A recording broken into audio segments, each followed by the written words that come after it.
নমস্কার বন্ধুরা, আমি তন্ময় আর আপনারা আছেন ইনফরমেটিভ তন্ময়ের সাথে। বন্ধুরা, থাকতেই হবে আপনাদের কাছে আবর্জনার ব্যাগ, নচেত প্রবেশ নয়। সিকিমে পর্যটকদের জন্য নয়া নিয়ম লাগু করলো সরকার। হ্যাঁ বন্ধুরা, আপনারা ঠিক শুনছেন। সিকিম নামটা শুনলেই চোখের সামনে যেন ভেসে ওঠে এমজি মার্গ, সুদৃশ্য পাহাড়, চা বাগান, আরও কত কি। শীত হোক কিংবা গ্রীষ্ম, সারা বছরই পর্যটকদের ভিড়ে রীতিমতো ঠিক করে এই সিকিম রাজ্য। যারা বিশেষ করে পাহাড় ভালোবাসেন তাদের কাছে এই সিকিম আলাদাই একটা ভালো লাগার জায়গা। তবে আপনিও কি সিকিমে যাওয়ার পরিকল্পনা করছেন বর্তমানে? তাহলে সেখানে যাওয়ার আগেই আপনার জন্য রইল বড় একটা খবর, জেনে নিন চটপট।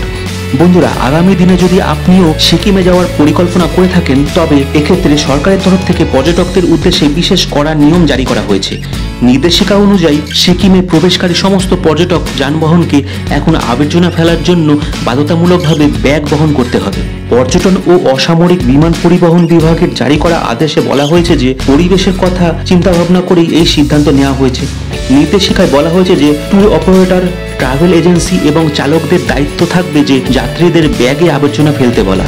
এই আদেশ মেনে চলা নিশ্চিত করার জন্য পর্যটন যানবাহনের আকস্মিক পরীক্ষাও করা হবে এবং আদেশ লঙ্ঘনকারী যানবাহনগুলিকে চরম ফল ভোগ করতে হবে। এক্ষেত্রে বর্জ্য ব্যবস্থাপনা ও পরিবেশগত স্থায়িত্ব সম্পর্কে পর্যটকদের শিক্ষিত করতে পরিচ্ছন্নতা সচেতনতা প্রচার চালানো হচ্ছে। সিকিমে 6 লাখেরও বেশি মানুষ বসবাস করে এবং এটি ভারতের সবচেয়ে কম জনবহুল রাজ্য। রাজ্যের সুন্দর হিমালয় গন্তব্যগুলি প্রতি বছর 2 মিলিয়নেরও বেশি পর্যটককে আকর্ষণ করে থাকে। তাহলে বন্ধুরা, আজকে জানতেই পারলেন যে এর পরে থেকে আপনারা যখনই সিকিমে যাবেন তখনই আপনাদের নিজেদের সঙ্গে একটা আবর্জনা ফেলার ব্যাগ অন্তত ক্যারি করবেন, না হলে কিন্তু বিপদে পড়তে হবে আপনাকেই। বন্ধুরা, আজকের ভিডিওটা আপনার কেমন লাগলো কমেন্ট করে অবশ্যই জানাবেন। ভিডিওটা ভালো লাগলে একটা ছোট্ট লাইক দিয়ে দেবেন। চ্যানেলে নতুন হলে চ্যানেলটা সাবস্ক্রাইব করে নিয়ে বেল আইকনটাকে অন করে দেবেন।